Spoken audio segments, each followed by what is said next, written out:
Welcome to the Armchair Imagineering Challenge. Last month, our theme park design expert, Rob Yo, issued a challenge to all of the internet. Design a food cart to be placed inside a haunted, forest-themed land inside of a theme park. Artists of all ages from all around the world submitted their concepts, and today we are going to reveal them to you and choose a winner.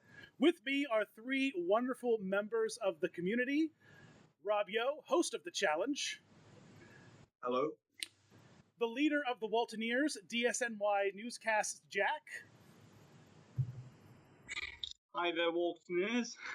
And everyone's favorite bromine brother, Rob Plays. Hello, everybody. You're welcome to use that from now on, Rob, because that's pretty great. Bromine Bros, that should be your Patreon. That's my Waltoneers is the Bromine Bros. Yes. A lot of theme park fans and hot tub, maintenance people. Oh my goodness. Pillow guy of bromine.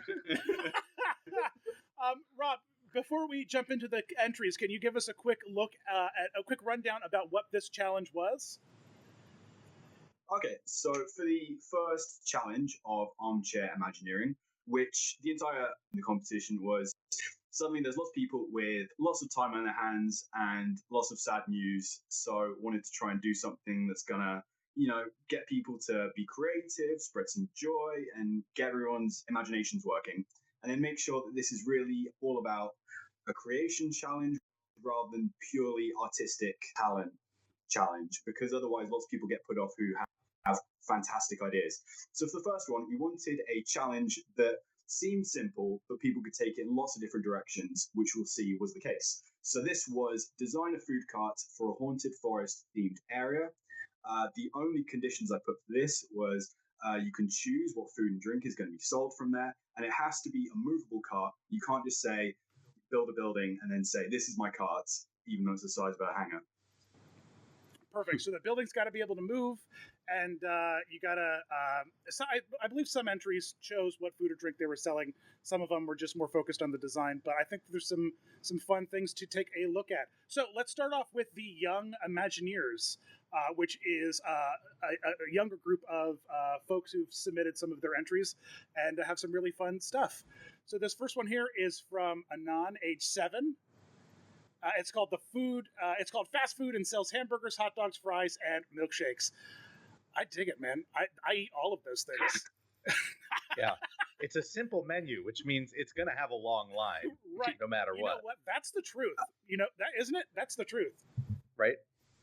Yeah, whenever they introduce something really crazy into a theme park, in a couple of weeks, it's always back to chicken nuggets, unless it's something really magical. Fries in Animal Kingdom. Remember when they did that? And it was really popular. They just sold fries for McDonald's. Yeah, absolutely. Yeah. Petra fries. So this would be very popular, I'm guessing. Petra fries. That's right, Petra fries. And look how happy the cast member is. That's fantastic service. Up next, we have Kara, age 5, with a candy cart. Lollipops with faces on come out on Halloween. All the spiders wandering are real. Wait, Kara, you can't put real spiders on a food cart, man. What did you just see? And what I like about this is, Kara, there's a bit of mission creep, where it's a food cart brief that's turned into a land, because we've got a roller coaster with a queue line. It's like a whole mini land. So I think she's definitely got a promising future ahead as an Imagineer, as long as she gets the budgets. I really like. Well, I mean, but we've got to talk a little bit about the real spiders. Jack, would you order? Listen, you're never gonna get. Here's the thing: no mosquitoes, challenge. No other bugs around, right? The spiders are gonna take care of that, and it's exactly. You have to do the upkeep. The spiders will do the upkeep for you. They told Walt you couldn't build Disneyland. You're telling Kara you can't have real spiders. Like, if you can dream it, you can do it. You know what? They do have real bees, though, in some places, right? Those indoor beehives. Why couldn't we have like a plexiglass spider den of terror? Exactly. It's for the research and development department to work about. This is blue sky. Have the spiders behind one plexiglass and then behind that you actually have the food and treats and all that other stuff behind it. So if you're going to got these spiders, I can see where it's coming from. I can see where Carl's coming from with this. It's pretty nice, the design. It works. Okay, and then we have another Anon Age 9, Terry's Field Tasty Treats featuring monster dogs and cinnamon spider websels. Woo! I like spider websels that you could dip your web frosting out of a cauldron.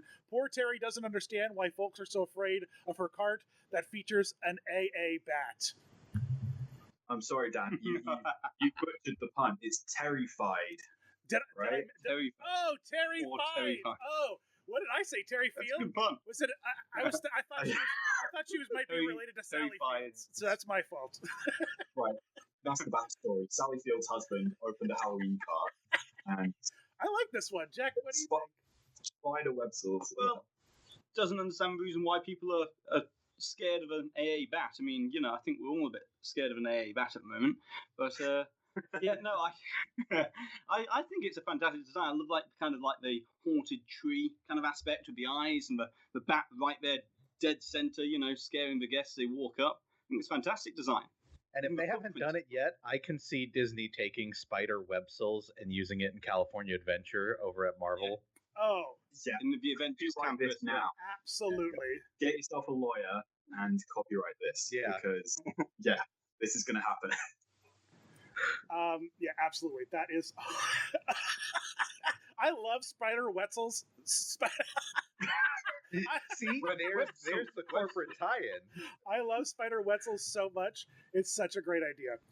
All right, Rob, will you set us up for the first big category? Okay, so basically there were so many entries. I think we got 82 in the end that we needed some way of categorizing them. So I just kind of went with the natural themes that emerge. And of course, if we're talking haunted forests, one approach that really comes to mind is kind of, wicked witches and wizards and magic and that kind of aspect. So these are the entries where there's a witch or a wizard or some kind of magic component to it. Okay. So let's take a look at the first entry from Spotweld. Baba Yaga's egg cream, Black Forest egg creams. I've never had an egg cream. Well, like a Cadbury cream egg. Yeah, like a Cadbury cream egg. Yeah. No. Egg creams are like they're like seltzer and like chocolate milk and like. I don't know what you're describing. That's what an egg cream is, Rob. Come on, Rob. It says it right down there: refreshing seltzer and tempting chocolate and sweet cherry flavors. Yeah. That's the. Those egg creams I've never had before because it's like an ice cream float, but not. It's the name puts me off. But look at that! You've got the chicken legs actually running the cart wheel. Yeah, you kind of like they're actually pedaling the cart. I think that's pretty cool. I think that's a nice design though. But it's like got a bit of a steampunk. Kind of reminds me of the Festival of Fantasy Maleficent float. Yeah, with the dragon. Yeah. Yeah, it's got great kinetics to this one. Could you imagine this like lumbering past you when you're queuing for an attraction? You definitely stop and take a look at it. Yeah, it'd be interesting. Yeah, that's ultimately what I really enjoyed about this challenge so much is that the idea that these carts are mobile and that and people who took that into play and really played up the fact that these carts are like actually moving around the lands and not just you could pick them up and move them. So I really dig it. They're almost like parade floats in many ways. Absolutely. They're so elaborate. Yeah, so many of these. Yeah. Oh, no, definitely. All right. Next up, we have Madison Gillum, IG. Her Instagram is mtagdesign, and this is Old Forest Hag's Popcorn Shack. Ooh, there's some interesting popcorn flavors. What I like about this is, you could be greeted by a cast member or you could be greeted by a ghost because there's a screen where you order from. So I like the idea of that giving you a scare, and then you've got the animatronic cat to add a little bit of interest. So that's very clever. I can see something like the animatronic cat becoming like an Instagram like character, where everybody takes a picture of you know how that like happens in theme parks sometimes. There's one animatronic or one character that like everyone just loves and just, completely takes in and embraces. I could see an animatronic cat totally being that kind of character. Hashtag popcorn cats. I mean, exactly. There you go. I can see that. Stranger things have happened. Hashtag popcorn cats. Yeah, I dig it. I also want to try. I also really just did love over in Adventureland, or maybe it's Critter Country or Frontierland. The churro popcorn, that cinnamon sugar.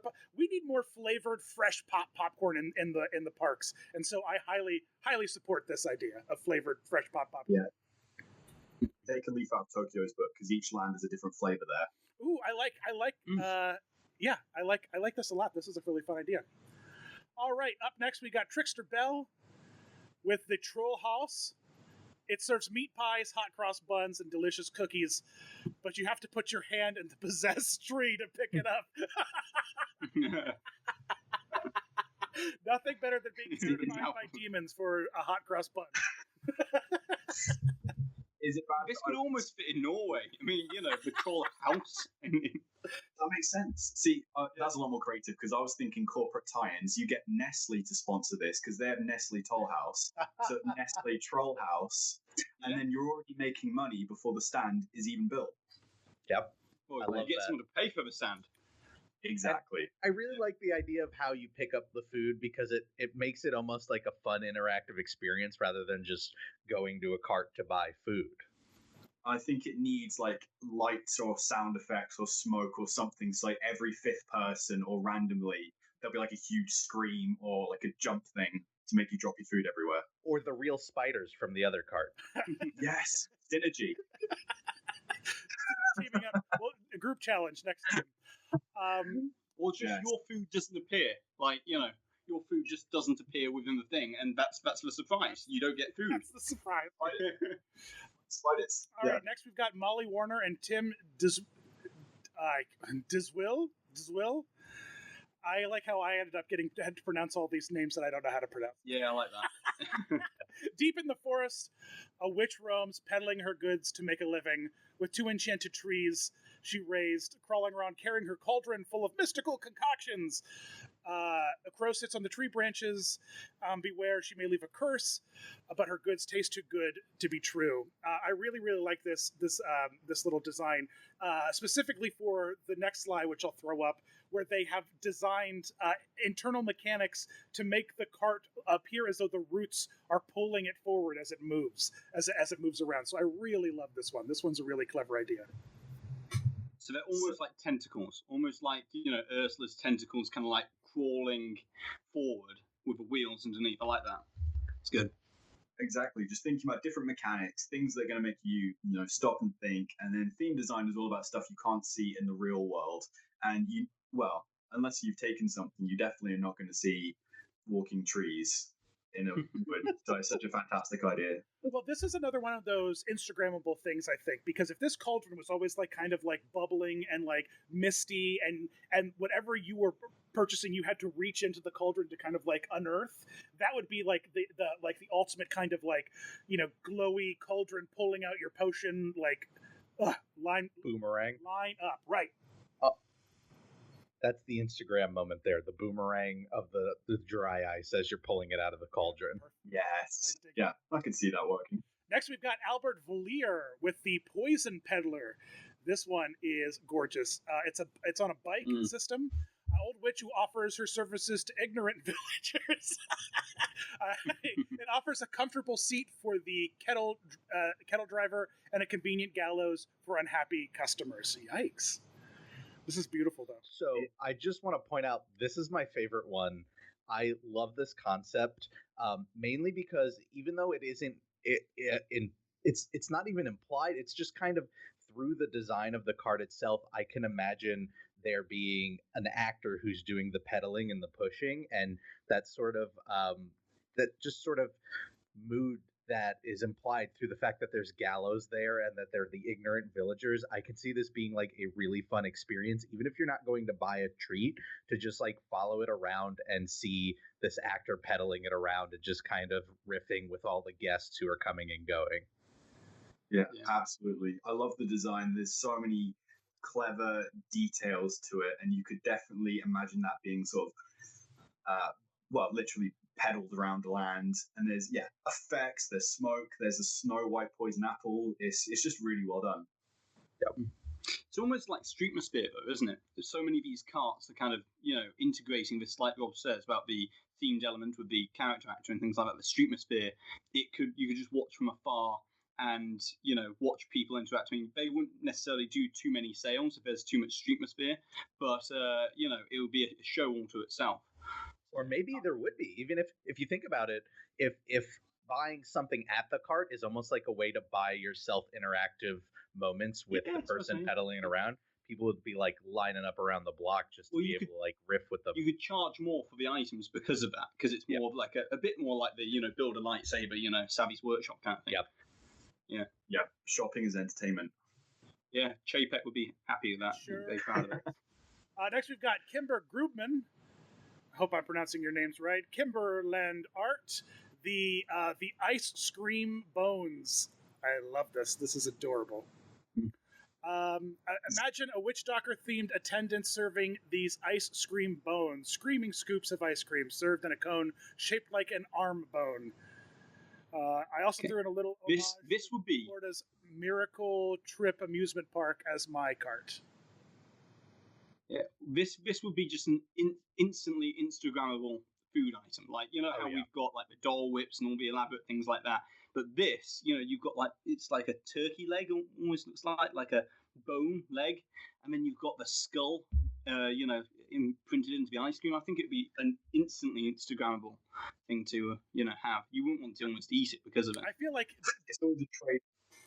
Oh, sorry. I was going to say, it's always a trade-off between food that looks good enough to take a picture of and food that tastes good. Because usually it kind of leans a bit too far to one. So it's like, great, I've taken my picture and it goes straight in the trash because it tastes like feet.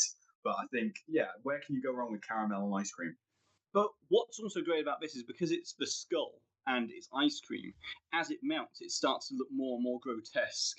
And, it starts to look even worse in many ways, and it kind of builds into it. Maybe this is one of those, like, those ice cream carts where you get, like, a Ninja Turtle or a SpongeBob Pop with, like, two gumballs as the eyes, and they're always disfigured. They never look right. I think that... But here it's on purpose. Yeah, here it's on purpose, right? So you get those skulls, and you just stick them... It works to its advantage. It's brilliant. The best part, it's $2. Look at that. Where else in Disney are you going to get $2 ice cream like that? Adjusted for inflation. Next, we've got Jill, and we've got the Swizzle Picks with a bunch of different dining options, such as Raven Wings, Savory Beef, Dark Cherries, Apple Pecan. Is this these is like pastries and treats. I love this. This is really good. I love the idea of like the ivy and the this is a dark forest, but like not a lot of these have featured a lot of like it's been a lot of dead forest kind of stuff, but this is like a lively forest. Yeah, I like that. I like the more like whimsical. Yes. Yeah. This feels very. I think it's also Harry Potter-esque, right? Yeah. Yep. Yeah. I think it's quite interesting to have a juxtaposition because even though the brief was it's going to be in a haunted forest, it doesn't mean to say that you can't have like a little bit of light in that. I mean, you can have heroes in a villainous land, and to me, this sort of feels like a very heroic, princessy kind of cards. And it almost looks like Merida. Yes, in the cards. Yes, brave vibes. I don't know if Jill's got a background in anything, culinary related, but all the food on this, out of all the entries, sounded particularly delicious. Like I'd expect to see this on like a really fancy restaurant's menu because all the ingredients and all the combinations just sound really nice.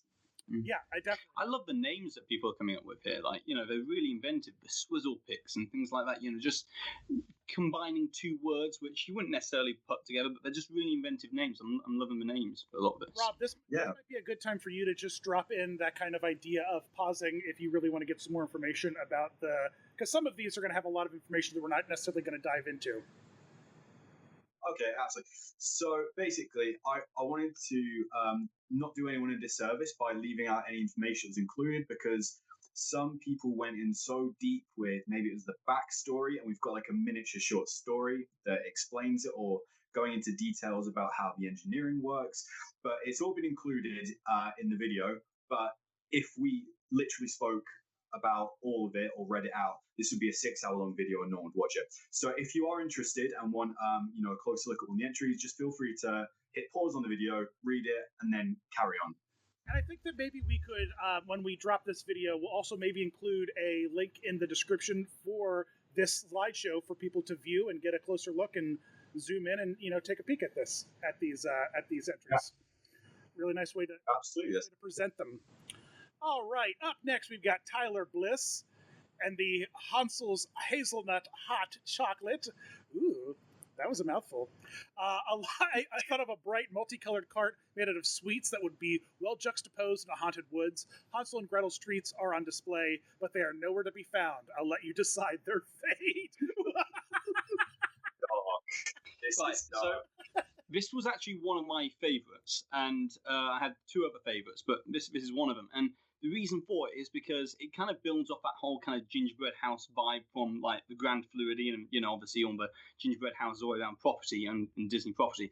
But it's never really been done inside a Disney theme park or even Universal to this kind of standard or this kind of, degree of theming. And I think like Hansel and Gretel by itself is such an underrepresented or undervalued fairy tale, which you could get so much great entertainment out of, like the witch attendant there. That could be a great character to go along with this cart and have somebody else separately attending it, so you can buy the gingerbread and the sweets and things like that. I just think it's a great concept for something that hasn't been done yet. I think it also brings up an interesting element of how it fits into its environment, because all these, for the most part, we're seeing the stand in isolation. But if you do have a very dark and somber environment, and the stall is also kind of the same color tones or the same brightness, it could blend into the background a bit too much. Whereas this has sort of anticipated the fact it's going to be in a really dark, foreboding wood and said, no, we want to stand out. So this is going to be really bright and colorful, and is not going to be missed if you're walking past it. And also, the sort of like factor is great. A cart like this, with the colors, with the brightness, with the warmth, in something so dark and scary, is it offers a nice reprise for a guest who is, my big complaint about Halloween Horror Nights is sometimes they just want like a room, like rooms where they're not going to scare me and they want me to look around, like make the floors like glow blue or something, so I know it's a safe zone. That's what the Today Show cafe is for. You're meant to go in there, get some water, sit there in the brightly lit, laboratory that is the Today Show cafe. Right. Just need to do it Zach Morris timeout. All right, up next we've got Logan Owens, a spooky popcorn stand with a little friend living under the warm boiler. This is actually one that I kind of enjoyed because of the design that has this like the little friend living under the boiler. It brings down some design elements to the ground for kids, and I like that this isn't necessarily super spooky. It's got a Halloween bucket on there, you know what I mean? Like it's fun and playful, but now there's this interactive kind of, like the popcorn, the crankers, like the the things on the top. Forget all those, kids can't even see those. Put those down on the ground. So that's why I kind of like this. Yeah. It reminds me a lot of in Galaxy's Edge. If you go into the shop that sells the creatures, there are a few cages where if you go under and look up, you can see like movement or eyes looking down back at you. And just that sort of, I think that and the way it looks like nature's like overtaking the cart and reclaiming it, I think is a really good way to try and add like this very subtle layer of creepiness, like in a forest, just because it's nature. You can't control nature. Mother Nature, uncontrollable. Up next, we've got Venti Iced Michael. Welcome to the Melted Witch, where ice cream crawls and sprinkles aren't sprinkles. What does that mean? Oh, this is so great. Yeah, I love the idea that it's, because I'm assuming it's like a Wizard of Oz reference where, they've maybe, killed a witch from, one of the directions that hasn't been taken yet, and they're now serving her as ice cream. I mean, that's a pretty novel premise for your snack. It's a very novel premise. I would like that if it only served like green ice cream. That would be hilarious. Okay. Yes. Mint chocolate chip, matcha. Mint chocolate chip. It only did the greens.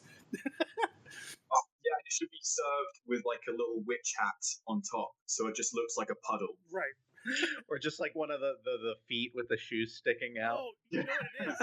So- they have cones in a dish there, but they scoop the ice cream into the cone, and then they turn the cone upside down into the dish, so that boom, now you've got like the melted. Oh, you got the hat. Oh, I get you now. Yeah. Yeah, you Right. can do raspberry ripple for the first witch's socks. See, I'm stealing this idea. That's in the. This is It's in the fine print, and I can take any of these that I like and sell them to someone else. So that's great. It's like that Disney Plus tweet the other day. all right. Next up, we have Julianne. I don't know. That could be pronounced a couple different ways.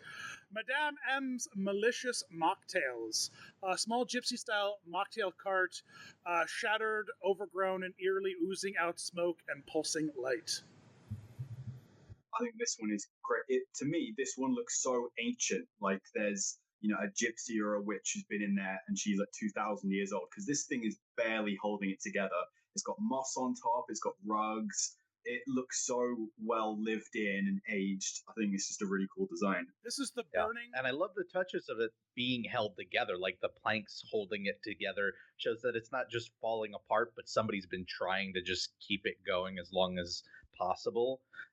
And I could just imagine how beautiful this would be at night, just hearing the description of like the smoke coming out and the pulsing light from within. Like, oh, it'd be beautiful. Yes, absolutely. It's like the smoking settler's cabin of food carts. Ooh, yes, definitely. So I dig it. Up next, we've got Henry DeRocher, Granny's Goodies. Stop by for a treat. We all need to eat. It's his description. This is terrifying. This one, Yeah. because at first glance you can just think, oh, it's Granny at a stall, because the net and the cage are so dark against the background. There's a lot of questions being raised by what Granny's doing, what the food actually is, and where she gets it from. Well, I think that if you run up to this cart at night, like the Granny's Goodies sign and like the canopy is going to illuminate the friendly looking front, but then as you get closer to it, you then get to see the cages littered around it, the nets, the chains. It's a really fun little spooky trip. Is dark.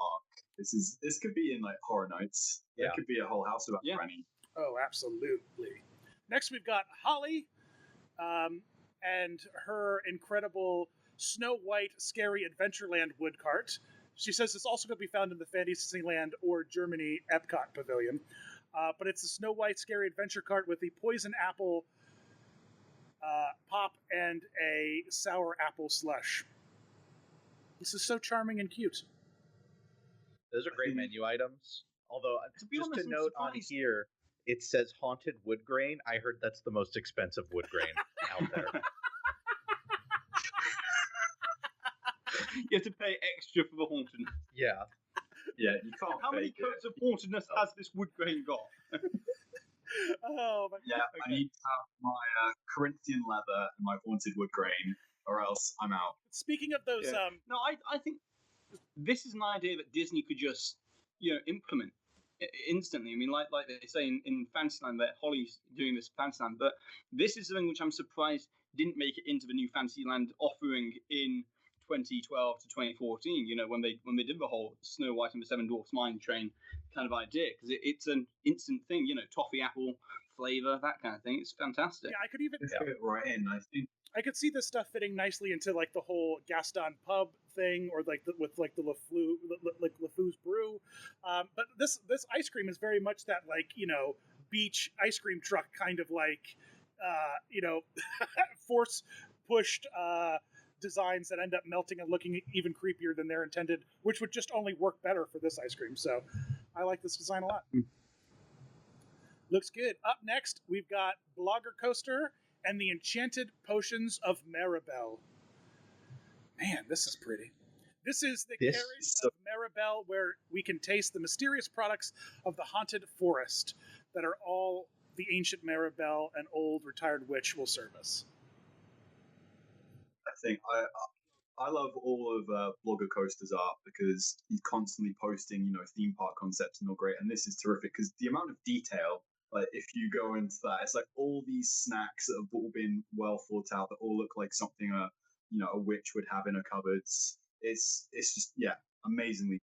This was one of my favorites because its design reminds me a lot of like a fruit stand in the city.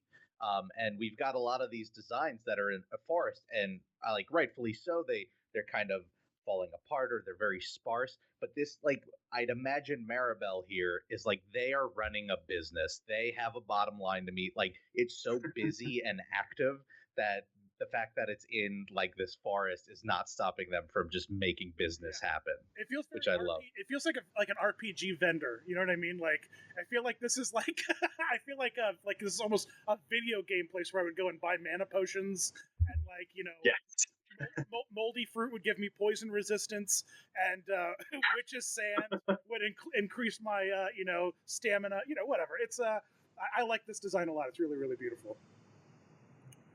All right, up next we've got Timber Twisted, the Hansel and Gretel Sweets cart.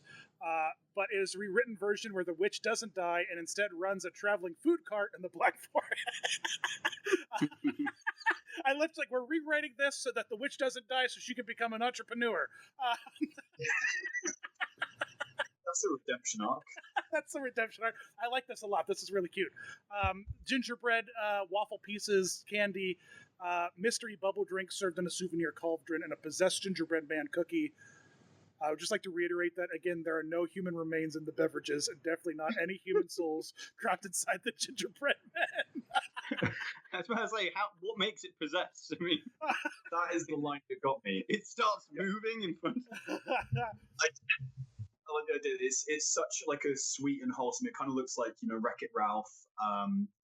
Like sweet and joyful and kid friendly. And then that final line about there's definitely not human souls inside the gingerbread men, and there's no human remains in the beverages. So it's a nice dark juxtaposition. I would love if the witch put up a disclaimer somewhere on the cart that said something to that effect. Absolutely. That would be really, really great. Up next, we've got Matt Bashford, the Illusion Infusion. Bubble tea served with a witch potion that guests can customize with choice of drink and topping. I like this. I like the idea of... It looks like there's kind of like a Chinese kind of like architectural design to the top, almost. Mm-hmm. I may be wrong there, but it looks like it. And I just love the fact that this is so, it's being held up by sticks, and it's just organic, but mixed in with some kind of like ancient architecture. It's just fantastic. I think the Chinese or sort of Japanese style roof lends itself to what's being served, tea. It could be Japanese. The fact that it's kind of like has this effect of floating that's such a cool idea, and this doesn't look like any other entry, so it's definitely unique. Yep. Yeah, I really, really like this one. I love the floating idea. Up next, we've got Sam Flash with Baba Yaga's chicken legs. Man, Baba Yaga's popular this challenge.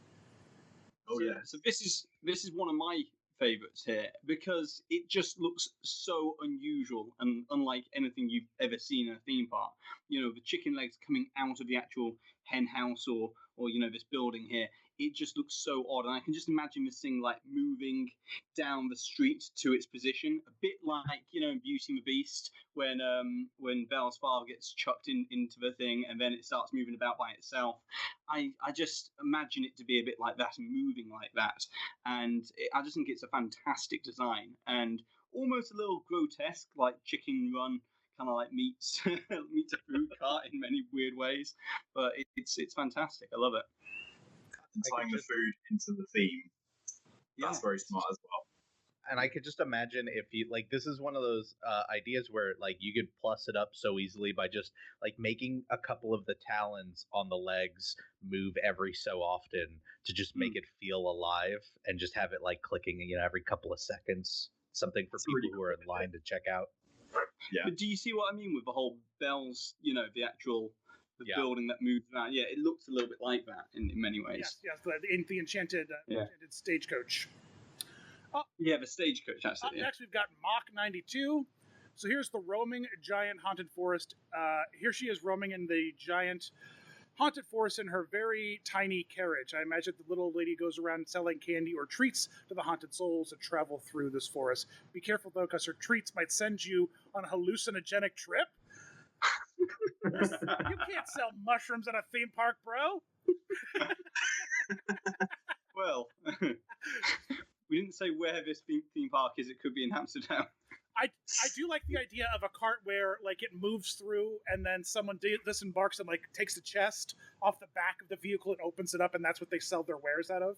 I don't know how practical it is in effect, in practice at a park, but I like that idea. I like that idea that the goods are actually hidden inside the cart and have to be kind of unpacked. Yeah, and the character design is so unique as well, with like the tiny little person stuck inside I don't know what that is. It looks like a rock almost. But I was getting like Studio Ghibli vibes, like one of these films that I just haven't got around to seeing yet. But I think it depends on the food, because I mean, if it's actual shrooms and hallucinogens, like it doesn't really go with roller coasters. But if it just looks like this stuff, then that'd be great. Does it go with roller coasters? I don't know. Time will tell. Watch this space. Up next, we got El Mephisto. As you walk through the forest, you hear the sounds of bottles crackling together through the wind. You spot a particular cart in the distance. Thirsty, you pick up a refreshing potion the wizard offered you. I love this. I love this one. I think it is beautiful. Yeah. This is one of my favorites as well. I mean, just the way it's been illustrated. So the shape of it is so unique, and it's got that wizard's hat, so that instantly communicates what's going on. All the bottles hanging down, and at night those could be glowing and be a light fixture as well as just props.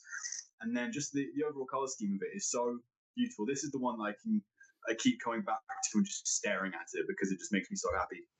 Yeah. There's also like an opportunity there for merchandise, because you could sell the wizard's hat individually, separately somewhere else. So therefore, people could almost be wearing and turning themselves into kind of like the stand in many ways. A little bit like a Disney on Ice, where you can go and get like a drink, and like they sell like a souvenir and like a beverage to get like a hat, a crown, and a slushie, or like that kind of. I love that idea. I went to a Christmas thing in Tampa last year, and they actually had they had a light bulb. Like it was like shaped like a light bulb, and what they did is they had a little LED in the bottom, and they served like a sweet kind of like cider inside it, and it looked like a glowing light bulb. So they could do almost the kind of same thing here with this kind of like potion kind of bottle design. I think it's fantastic. That's really cool idea. Yeah. Yep. Yeah. It's a way to plus and it. Also, this cart is very easily themed. If you need to like retheme it for Christmas time, you just throw a bunch of fake snow on that. Stick a couple pine trees in the top, and boom, you've got change the colors up a little bit. Yeah. Very versatile kind of little cart. I really dig it a lot. All right, up next we've got Liam R. Finlay with the sinking drinks cart. I love the look of this. I really love how the little trick of how the cart moves and someone sits inside and it looks like it's sunk in the mud. I think it's really cute. Yes, and I know Liam works for a company that provides theme parks with their aromas and scents, and I like that he's taken that into consideration. So it's got a chimney that's going to be pumping up really sweet smells to draw people in. DM me, bro. Well, that is such a critical part of all of these food stands.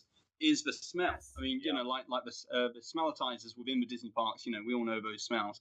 But that is such a critical part, and, it's fantastic that Liam's actually thought about this with this car, especially considering it's sinking into the mud. So you will want to have it smell good as well. I mean... Yeah, I love this one. I think this is really clever. All right, up next we've got Maisie Dean with... Is there a title for this one? I have to read. A gypsy was passing through the forest when a wheel snapped on a rock. The same rock, however, caught the caravan and propped it up. Seemingly, seeing this as fate, she set up shop right there and has been here ever since. I think this is gorgeous. This is an Instagram kind of thing. A glowing rainbow tree. Are you kidding me? Yeah, it's so beautiful. It's like created a whole little area around the cart, so it's not just that, and the tree with all the lights and eyes, and then even the food that's for sale is beautifully illustrated. I think this is such a well thought out concept. This is like a little art that would be Avatar. It's like a little mini Pandora. I was going to say this is the cart that would be twice as popular at night just because of how beautiful it would look. I think that you could only operate it at night, right? Like, I mean, this is one of those carts that like one of those rare food stands that opens up as the park's closing instead of closing down at 6 o'clock. But obviously you got to keep it open all day. But I really love this. This is gorgeous. All right, and that rounds out that category. And up next we have psychics and carnivals. Rob, give us a lowdown.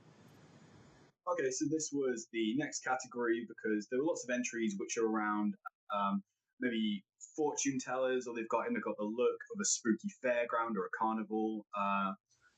So yeah, that's what this category is. Right, let's jump in with Jessica's first entry. The popcorn cart just happened to be passing through some haunted woods and got caught. I like this. It's not necessarily a haunted woods. It's that the haunted woods wanted popcorn, and so they just snagged a cart for themselves.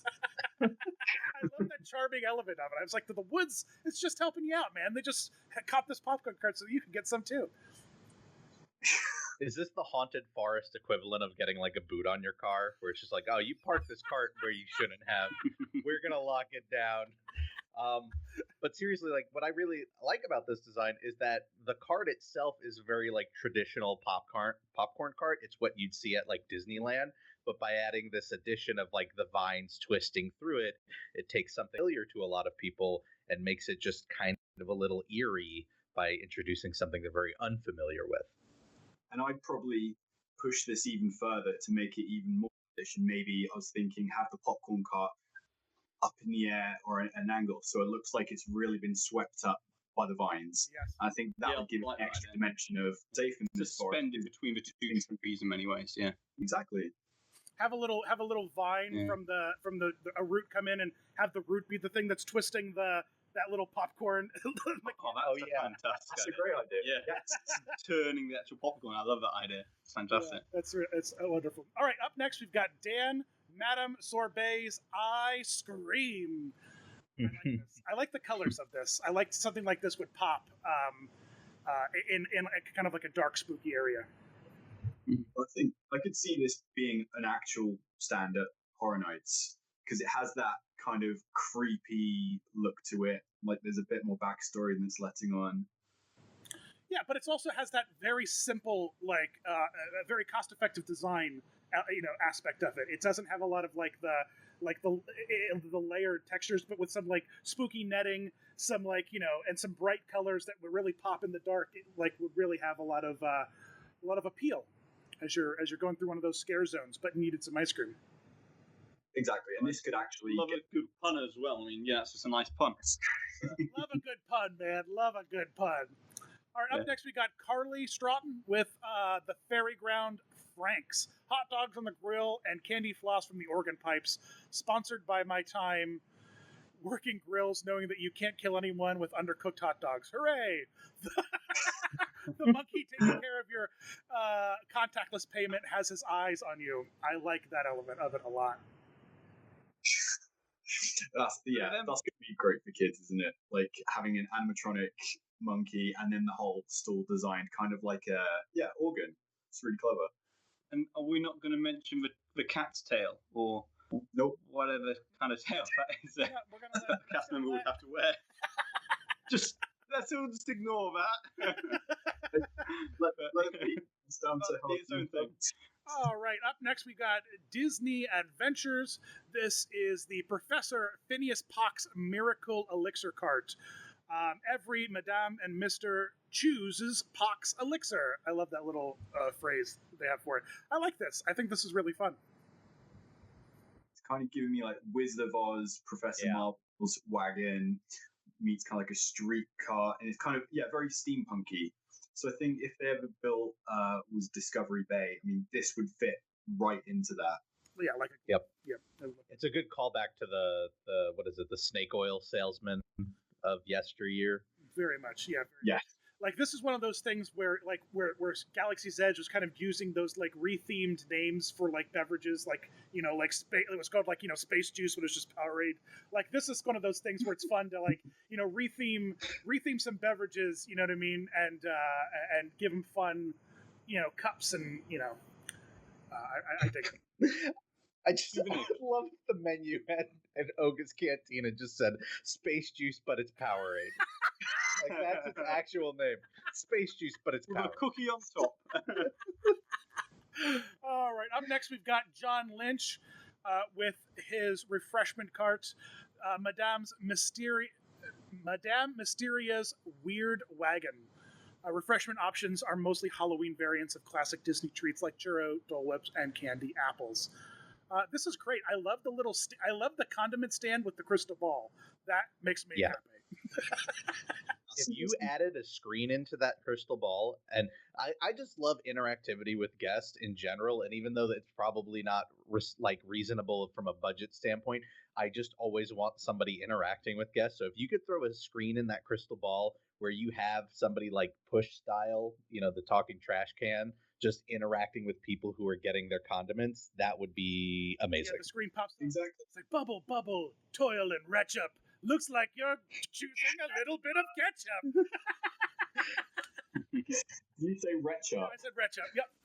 I could. Okay, listen, just man, checking. How are you supposed to write ketchup on the flyer, right? I'm not a freestyle rapper. I'm just a simple. You're not a freestyle rapper, pal. I'm pretty sure you. Otherwise, I do. and this one has cocktail cards, and I think so. You redeem after you buy a couple of drinks and you get something free. I think Trader Sam's need a policy like that, where you one of every cocktail you get free something. Yeah, you bring in 3 black pearls and you get to drink free for the night. I think that'd be fair. Courtney up next has Fortuna's Formulation. Owned by Madame Fortuna, a mysterious traveler who found herself lost in the woods and still, despite her all-seeing eye, can't find her way out. I love the beverage cup for this. I think it is really... And the boba balls are fantastic.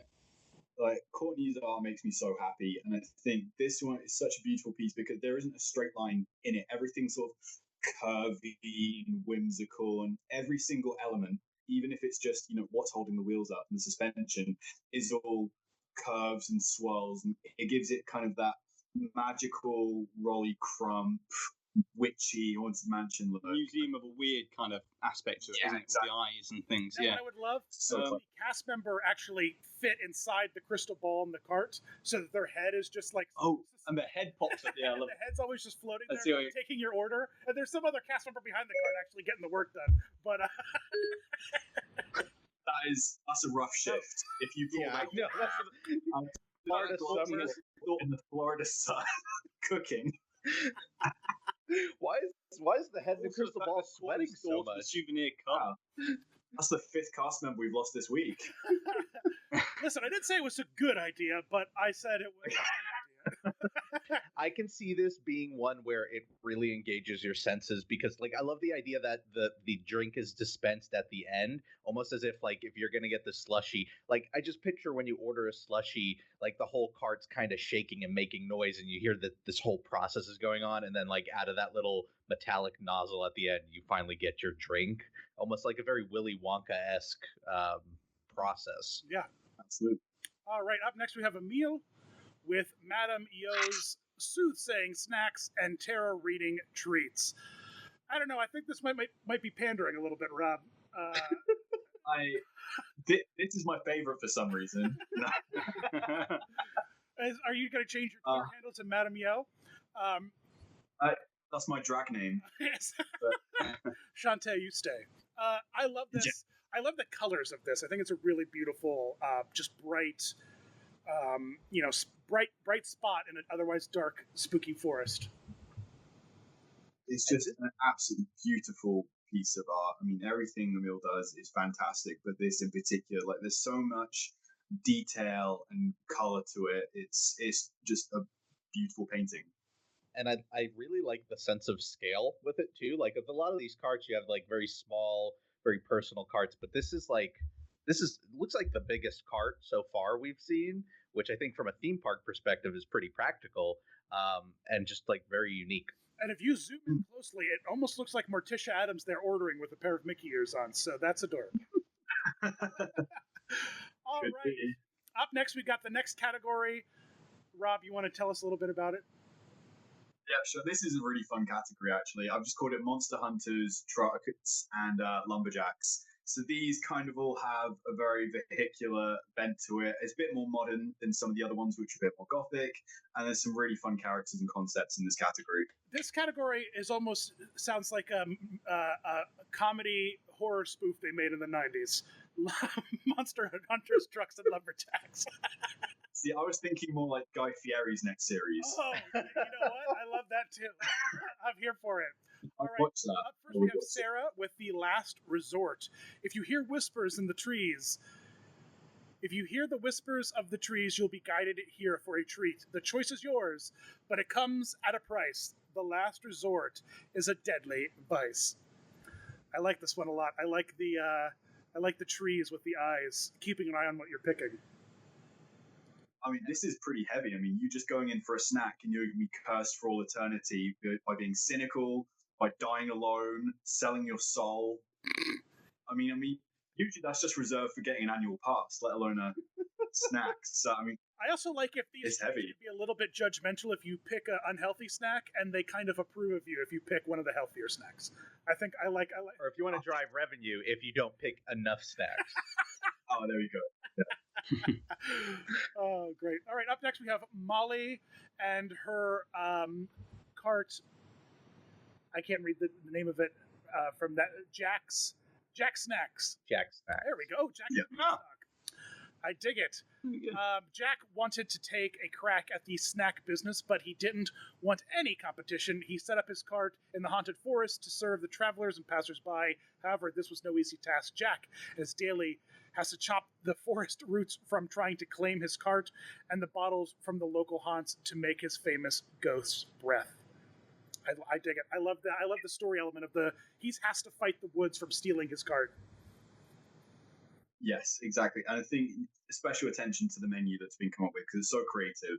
Yeah. You've got the Ghost Breath, which is green cotton candy and it tastes like apples. Haunted Tree Bark, which is chocolate covered pretzels. Then Steamed Bog Brew, which is cider in a cup. I think it's all very cohesive because it's very easy to have a store that looks fantastic and you do hot dogs and it kind of doesn't go together. But this one, like every element is really cohesive and tells the story. Yeah, I love it. I think it's really, really fun. Up next, we have Monsoon Matt with Big Abe's Monster Huntin' and Country Cookin'. Van Helsing's name is synonymous with protecting innocence from what goes bump in the night. Over the generations, the family has grown and relocated, settling down across the globe to apparently sell treats.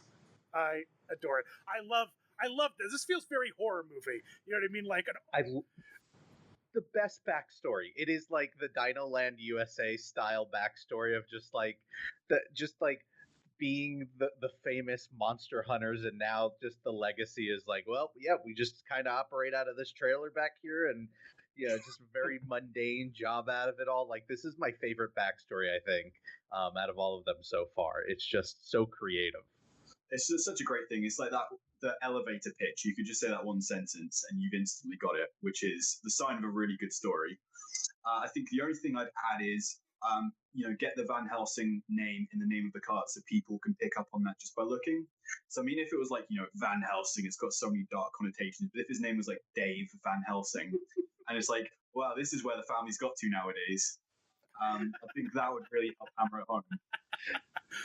Oh, that's amazing. All right, up next we have Andy Martin with the Trick or Tree. I think this is Trick or Treat. There is no way of predicting the culinary intentions of this cursed oak. Will it bestow a delicious treat, or will it bring upon something foul like a rotten egg-flavored lollipop? So this is like a half game, half food cart, is what we're kind of getting at here. This entertainment, I was thinking like Bertie Bott's Every Flavor Beans. Like, with a couple of tweaks, this could fit into the Wizarding world perfectly. Yeah, another like test your bravery thing. Yeah, absolutely. Although, can you imagine the guest complaints when they get the rotten egg-flavored lollipops?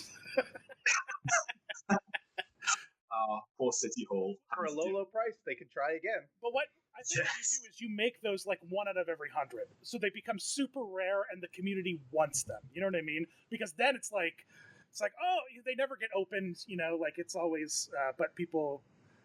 but I love the design of this. I love the tree like strapped down to the back of a truck. I think it's really, really fun. I was going to say, what I would love to see added to this? If you added some sort of way so that every a couple of those tree branches like jerked as if the tree was trying to test. Because like I just love the idea that it's chained down so heavily. It kind of implies that it's not so much just the practicality of keeping the tree on the truck, but it's like holding the tree down from breaking loose. So if every so often like you just saw a branch try and test it, I think that would be like a cool little atmospheric plus there. Yes, yeah, definitely, that's a great idea. He's kind of struggling on the back of the truck. All right, up next we got Christopher Erb with the diner truck. Deep in the Appalachian woodlands, this mobile diner surveillance camper serves the brave and daring cryptid hunters wherever the trail may lead them. This is fun. This is like the Ghost Hunters truck food van. Like if Ghost Hunters had like a warehouse somewhere, this is the food truck that'd be out in the parking lot feeding them on lunch break. I dig it. This entry makes me very hungry because if you pause it and read all the dishes, they all sound like something I'd eat all of that in a heartbeat. It's delicious. But then the design itself is, I love the sort of theme design thing where you're smushing different parts together. So you've got your RV, you've got like the classic 50s diner neon sign, and then you've got all these bits of technology, and it really sells this concept that's cobbled together. It's probably not got the, best funding, but they're out in the woods trying to find, the Bigfoot or ghosts and things like that. Yep, I love it. All right, up next we have Casey Daniels with the... Oh, I can't read it. It's too small. Wadsworth P. Cutter Lodging Enterprises cart with forest lumber, pretzel logs, spirit dust, liquid nitrogen flavored popcorn, hand pie baked with seasonal fruit, and Woodworth's Mist, a liquid nitrogen infused soda with blueberry and raspberry. So this is one where we put the whole backstory on the next page because there's a lot of it. But there's a theme in some of these entries about it's kind of like an anti-capitalist saga about, you've got this magical place and then the capitalist comes in and he's interfering with nature and then he gets his punishment, which is usually death. Fair enough. But this cart is so cool because it's this tycoon and there's a link to the SCA where he was being recommended for membership by Harrison Hightower, which is very cool. But this would have been like his personal tree chopping / accommodation machine, and he's been killed off by the forest, and now these sprites have taken over. It's just such a cool little backstory. And something about the menu just clicks really well with this like very lumber based design, and not just the fact that they're like pretzel logs, but it's like more of a bready snack, and you've got just the pies. It's just something about that menu clicks really well with it. It all makes sense. Also, Jack, have you ever done any of those like liquid nitrogen like dragon breath like treats? Where they like super freeze like cereal, and then when you put one in your mouth, you can like breathe like a dragon. I've never done one of those, but I wanted to do the Epcot, the potion lab thing that they had in the Innoventions building. Never got down to doing it because I was never there during the festival time when it was actually on. But and then they ripped down Innoventions West, and now I can't ever do it. So I wish. You don't sound bitter at all. Yeah, no, I am not bitter at all. All right, next up we have Ray. I wish I could have. Raycom's Big Frank's Vegan Wiener Mobile. This has to be one of my favorites. Oh, me too. This is one of the awards. Okay, this is the three hands down from all the details. So the premise is great. It's Frankenstein is now a reformed vegan and a hipster, and so of course he's got a food truck with his girlfriend who looks like Audrey Plaza with Jack Skellington tattoos. But yeah. All the details. He's got vinyl to sell. Is playing music from a band that's too cool that you've ever heard of. It's covered in stickers. He's got his fixie bike on the back. This is just absolutely incredible. Yeah, I mean, we have award-winning wieners in Disney's California Adventure. This is like this. If this was in one of the parks, this would cap my favorite. This would be above and beyond award wieners. This is so much fun. What were you going to say, Jack? I was going to say it's almost like this person's got a real issue of hipsters. I mean, almost hate crime territory towards hipsters here. You know, having got the bike, having a go at the little earring, and the look with the glasses and the beard, and you know, it's fantastic design, but I love it. I love the little antenna on top as well, like the weird little ball on top. That's fantastic little design touch. I think that this is the kind of thing that a hipster would enjoy and fun out of it, you know, with this. And it's an old ice cream truck as well. It's a retrofitted ice cream truck by the looks of things. You know, it's fantastic. I love hipster monsters. That's so funny. All right, next we've got Tall Tales. Rob, tell us what this category is about. Okay, so this category is kind of for everything else, all the entries that kind of elude a regular category, because they took the brief and ran in a completely different direction, which is fantastic. So this was just to try and group those together that are not miscellaneous. Perfect. All right, up first, we've got Lisa here with the Runaway food cart. Do you know the Runaway company located in the Haunted Forest, ready to help you in exchange for a good wage?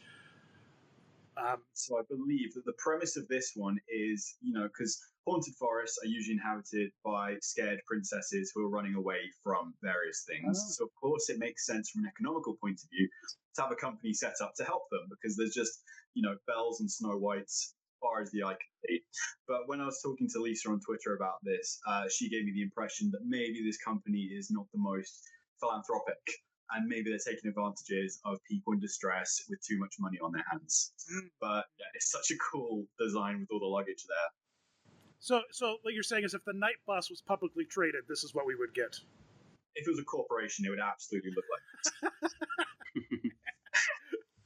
Oh, she has a little bit of backstory here that you can pause and take a closer look at, that Rob just kind of clued us in on. Up next, we've got Connell and the Radiation Response Unit 12.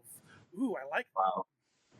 This is, I don't know if you can read the backstory, but basically there's been some kind of biohazard radioactive meltdown. They sent in response vehicles. The response vehicles never heard from them again. And when they found them, they've got claw marks they've been torn into.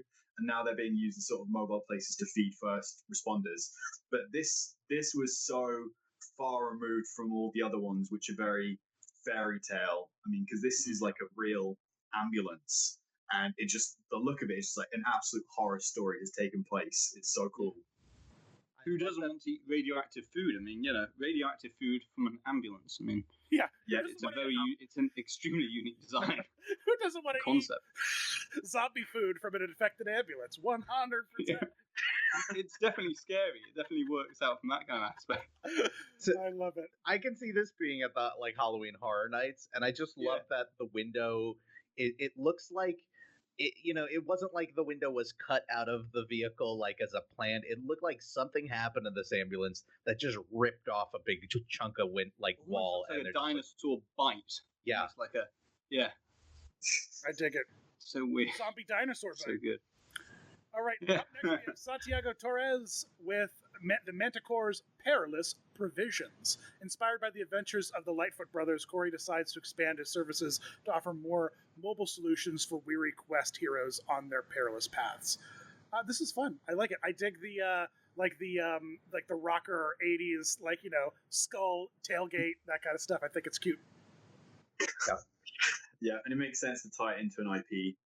Because, I mean, that's the practicality of the themed entertainment industry at the moment, that most things that are getting greenlit is because it's supporting the movie, it's supporting merchandise and reinforcing the characters. So that's a very smart choice. And then basing it on Onward is just, really clever. Awesome. Up next, we got Jamie with Shatka's Beverages. Shatka's preparing the brews in the forest for the delight of thirsty visitors. Okay, so just to give you the TLDR on this one, if I remember correctly, this is a cart that's being pulled by this creature called Niwa, who's part pony, part goat, I think. But that will be an animatronic, so this whole cart is being pulled by that, which is fantastic. It reminds me of Lucky the Dinosaur and that kind of initiative they're putting through. And then you've also got a cast member sort of playing the character of this gnome or dwarf called Shatka, who is dispensing the beverages from this machine. But it's just really clever and a cool idea to make it feel real, Yeah, like high fantasy. I would have loved to see that dinosaur animatronic that they used in Animal Kingdom actually have like a vendor cart. Like that would have been something. Combining something like that would have been really, really fun to see. It advertises itself at that point, Sure. which is amazing. Like, right? Yeah, it's an attraction as well. All right, up next we have Rihanna Evans with the fairy floss, the fairy hunter vendor that makes money catching fairies in the forest, trapping them so they can turn into fairy dust and selling their strengths to wandering travelers. This is a really cute concept. I like this one a lot.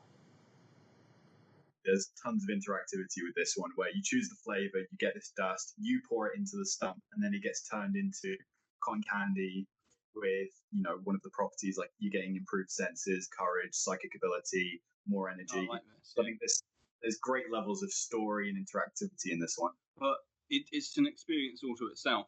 It's something that people want to go do just because you'll be able to make your own. You're reviving a fairy, as it says there.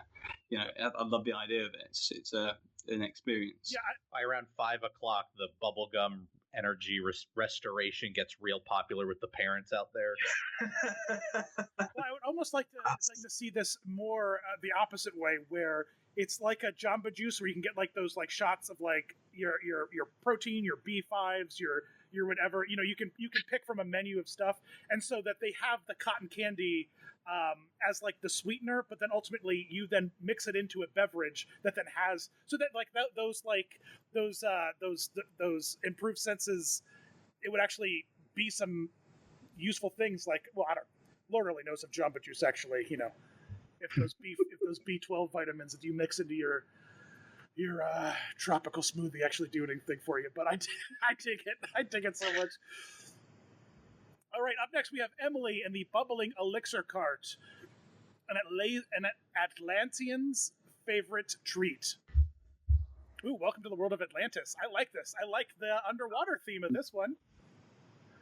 Yeah, finally in a theme park after 20-something years. I mean, yeah, I've been waiting for some Atlantis representation, and I think this is a really cool idea where the cartwheel is glowing the same as the drinks to sort of link them together, and like they've got the same energy flowing through them. And yeah, like you said, taking it in a different direction, so it's still in a haunted forest, but you didn't necessarily say it couldn't be a haunted, like, seaweed forest. Absolutely. Underwater. This is what I love, when you take one brief and then you interpret it in a way that I never would have imagined myself. It's really clever. Yeah, I really dig it. Up next, we have Christopher Tillon, the King's Public Reserve Wild Berry Cider Stand. Anything cider related, you've got my attention. This is another one where I really love the backstory because, there's that whole write up there, and you could read it, and it's a great backstory. But you also kind of you get enough of the backstory through the design itself, just by having the sign where it scratches out private and writes public, and it's the King's Reserve, and that's all the detail you need to start piecing together what must have happened for this to end up the way it is. And I think that kind of storytelling is just so clever. Exactly. You don't need to give everyone all the details, because otherwise you have to hire someone to just read out the entire backstory, which doesn't work. But yeah, if you can condense your entire premise into one piece of graphic design, that's really clever. That's all you need, and you'll figure out the rest in your head after you've read it with your imagination. And so that's a really clever one. It's a little bit like Mission Breakout sign. It's a little bit like, how it is. Yeah. Collector's Fortress and Guardians of the Galaxy Mission Breakout. Awesome. All right, up next we have Kelsey Connolly and Doc Jones Concoctions. Meet Doc Jones. He was a millionaire snake oil salesman whose life changed after one sale. He was traveling through the forest of the next town when he ran into a woman. She asked him about a youth elixir advertised on his wagon. He happily sold it to her, fully aware it would not change her appearance at all. When the woman realized she was tricked, she revealed her true form and cursed him. I think this is really fun. I like the wheels. I like the snake wheels. So is the curse now that he has to work within a theme park? Or, I don't know. You're cursed to work a food stand at a theme park. Because the person playing the salesman can sort of create a character and interpret it in different ways. So that's going to be, great. And I'm sure, like the Street Sphere, people are going to have their favorites. So each time you can change. Yeah, I like that. I like how you can change it up each time. It's good. I dig it. All right, up next we have at Bobsy626 with Oy's Forest Delights. I like this. I like when you give me like a portable condiment, like an add-on condiment stand or like an add-on little like side stand. I love those little design elements that are included here. Yes, this is great. It's I believe themed to ogre who owns the cart, so it all looks like it's been cobbled together by materials he would have found himself. And there's a sign that says, "Please tell Oi a fact," and he's just sat there waiting to hear facts. So that'll be great with kids. And also, just from a vanity point of view, it doesn't escape my attention that Oi is an anagram of yo. So this one's just the automatic winner of everything. Man, some of these artists It could have been a coincidence. Man, flattery will get you everywhere. Okay, up next, this is going to be interesting. A Howell Edwards creative. This is a Galaxy's. It looks like we got a little bit of a Star Wars themed haunted forest here with a little bit. Is it Papalou's outpost? After fighting in the Battle of Endor, Papalo has packed up his cart and moved to Batu, hidden in the forest of the Resistance base. He feels at home. He just hopes those noises are wildlife and not what C-3PO told him lives in the caves of Dagobah. This is really great. fun. Yeah. Of all the IPs I would have expected tied to like a cart in the forest, assumedly haunted forest, Star Wars was not one of them. So no, you could do a haunted cart within the forest moon of Endor. I mean, you could some haunted Ewoks, something like that. Yeah. So many possibilities, and it just astounds me the amount of imagination that people would be able to take to this. And I love the helmets of all the vanquished Empire soldiers. Very spooky. Even Darth Vader. Next, we have Leon Ermer with his Onward-inspired ice cream truck. This is really cute. Oh, this is great. And I could see this actually in like Hollywood Studios. I could see this in like California Adventure, on Pixar Pier. This is something that I could actually see in the parks. This is really, really beautiful. Like the Ice Queen, Dairy Queen. I love the kind of like the idea behind that, and the little turrets and the things on top. That's fantastic. It's great. The fantastical flavors of the Unicone and the Nom Nom Gnome. Nom Nom Gnome. So well designed. It's great. It's a great design. It's beautiful. It's very well, it's just the production design of Onward, in that a lot of the things in that film will be stuff we recognize from our world, but given a slight fantasy twist, and that's perfectly exemplified in this, because it does look like an ordinary ice cream cart, but then you've got the parapets, and you've got the awning, and it all gives it that sort of twist that makes it fit in. The window. Yeah, the window. Yes. Yeah, and like candles. It looks like candles for the headlights or something. I don't know. It looks. It's almost like this was just like a piece of concept art that was just left on the table for the actual film. That's how It's beautifully designed as well. Yeah. It's really, really nice. All right, up next. Yeah, well done, Leo. We got Reg with a snack cart. Steampunk snack cart. A Victorian haunted forest themed area with the snacks I'd have it sell. The food wrappers would have a newsprint pattern on them. The potato lamp is just a gag. These illustrations are fantastic. Is anyone else getting hungry looking at these? Because this is like the best of British cuisine right there. I'm not a massive fan of British cuisine, to be honest. What's wrong with you and me both being from Britain? That had to be a rough I love the design of the cart. It's fantastic. Fried oysters with chips actually sounds delicious. I would definitely jump on. Fish and chips butty. Yeah.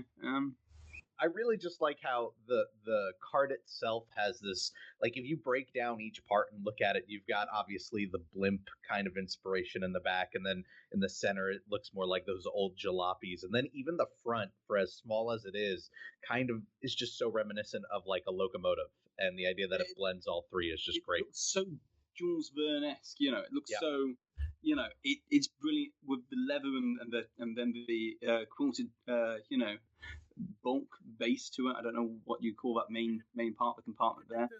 This out of all the old dream catchers laying around. I was about to say, it looks like the Dreamfinder. Yeah, it looks like that. Yeah, this will go really well into Discoveryland in Paris, I think. So it's got that sort of Victorian steampunk look. Yeah, it's beautiful. Right alongside the Hyperion. Yeah. All right, up next we have Shelby Denham with this fish cart. Oh my gosh, this is beautiful. I love all of the fisheyes all over the place. Now we've got to come back to the idea of smell here, I think, because these food carts need to smell good to get people to buy. Yes, yeah. So I'm hoping they have a good twist on this, Shelby has. No, I think I always love Shelby's art, and this was so great. It's kind of that Lovecraftian, something has gone horribly wrong. I'm not sure how appetizing it would be for a food and drink stall, but I mean, you could play the angle of it. You've got to do like fish and chips or like squid ink ice cream. You got to do something. Squid ink ice cream, Dan. That What could do you work. say? That's a thing. It's Yeah, 100%. is it? Yeah, 100%. I've never heard of that. Yeah, makes your mouth all Just- black and terrifying. I've never heard of that.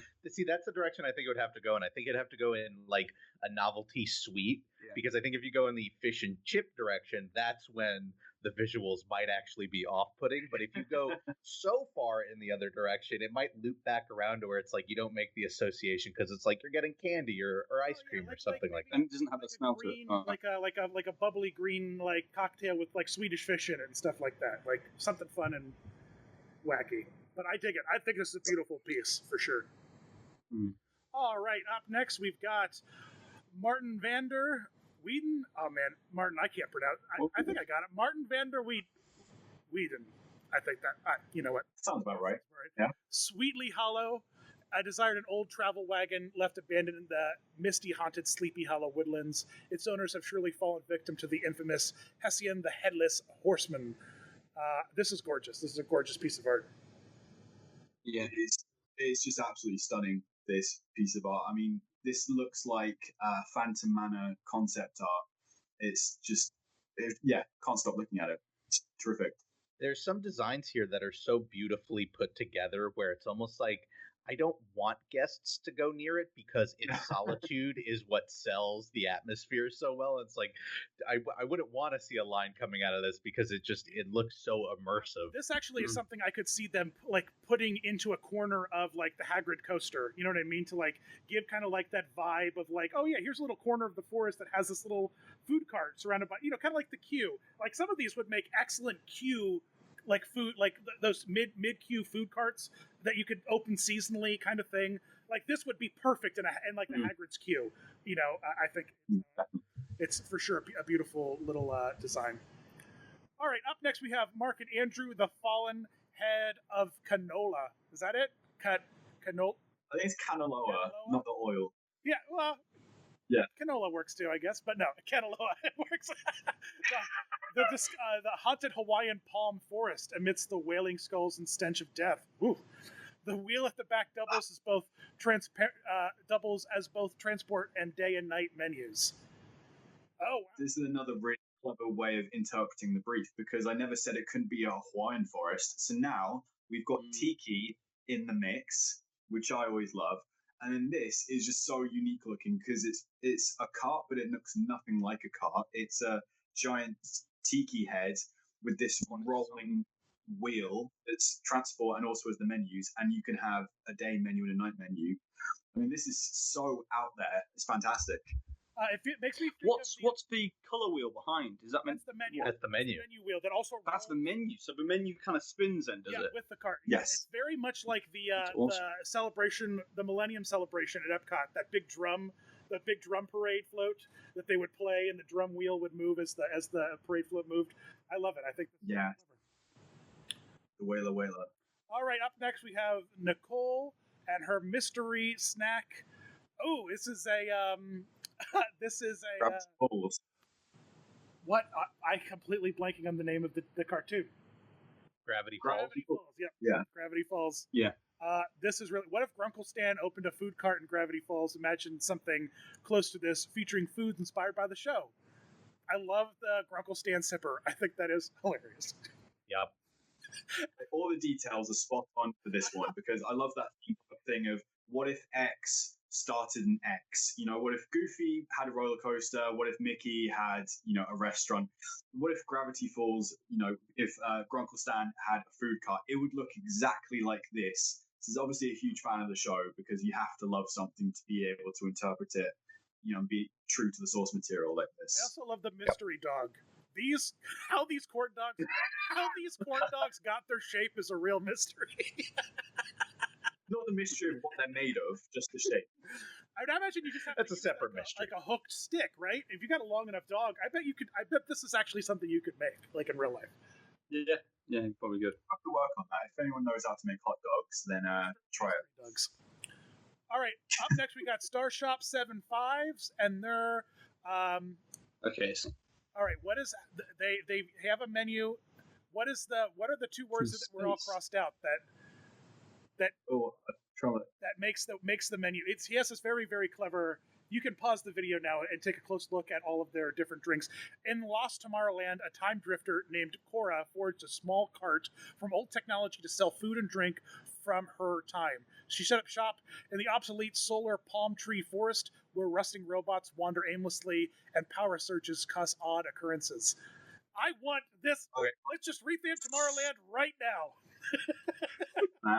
Okay, I was geeking out so hard when I saw this entry because if anyone knows me, they know that I love the 1994 version of Tomorrowland, and this has so many Easter eggs tying back to that. I mean, you've got Sir from Inter holding food. You've got the old people mover sign has been repurposed as the menu board. Mm-hmm. You have, the palm trees they have in Tomorrowland, which are supposed to be solar collectors. They're supposed to be collecting energy in these metal coconuts, and those are on the menu. And then the menu itself is just more Easter eggs. The jelly donut reference to Stitch's Great Escape. You've got the extra terrorific barber skewer. So that's apparently the alien from Alien Encounter being served up. The Dream Flight. I was going to say probably the only reference to Delta's Dream Flight ever. My mind was just blown by this. I absolutely adore it. This is really, really fun. I like this one a lot. All right, up next we have Miranda Kittendorf. All in time, all things become part of the forest. A traveling merchant once came upon a pristine apple grove deep in the dark, mysterious wood. It had long been abandoned, as the local people knew better than to step foot in the forest. From the branches of the trees came perfect apples, which the merchant would turn into golden cider. Each time the merchant returned, he would plant new seeds and expand the orchard. But the forest does not take kindly to change. This is gorgeous. This is beautiful. Kind of a dark take on Johnny Appleseed, where, like those other entries, which are kind of about, these arrogant capitalists getting what they deserve. So it's someone taking advantage of the forest, making the cider, and then the forest killing him for it. But yeah, I love the kind of house cottage shape to it with the barrels. They're brewing something, and then the mushrooms. So it's kind of being reclaimed by the forest. Verboten cider. That's a perfect. There were just so many talented artists during this whole thing. The concept art, how they're beautifully done with just the colours and the background and everything that make the art pop in the forefront. It's just amazing how much talent there is out there for theme park design. It's my hat goes off to all of them, basically. Agreed. All right, up next we have Teague Peak. Is it Teague? Is that? I think it's Teague. Yeah. Peak.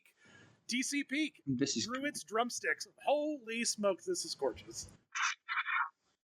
This is a ridiculous amount of artistic talent here, because this looks like it could be from an actual cartoon or a video game concept art, things like that. And all the details are so clever and druidy in this. Like, nothing's been overlooked. It's all feeding into this overall theme of, a druid food cart.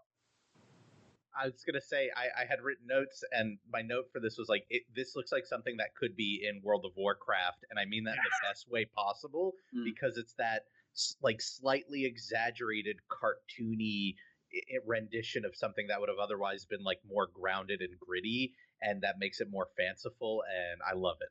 And it's so tactile, what every single material is on this, from the fabric to the stone to the bone to the wood. It's all just really well done. Yep. Yeah, I dig it. All right, up next we have Lee Gaynor with the street popcorn, but it's inspired by Dia de los Muertos. I love this. This is beautiful. Oh, there's a whole slide here with some information on it. Yeah, she did such a good job on this, because who would have thought about merging these two things, Dia de los Muertos and the food cart? Which one would be really, really very Instagrammable, which is so important nowadays. Because on the side you have one of the sugar skull designs. You can get a popcorn bucket in the shape of a sugar skull, and then you've got those floral patterns on lanyards, and you've got it on the popcorn bags. So every element is, you'd want to take a picture of this for your Instagram. Yep.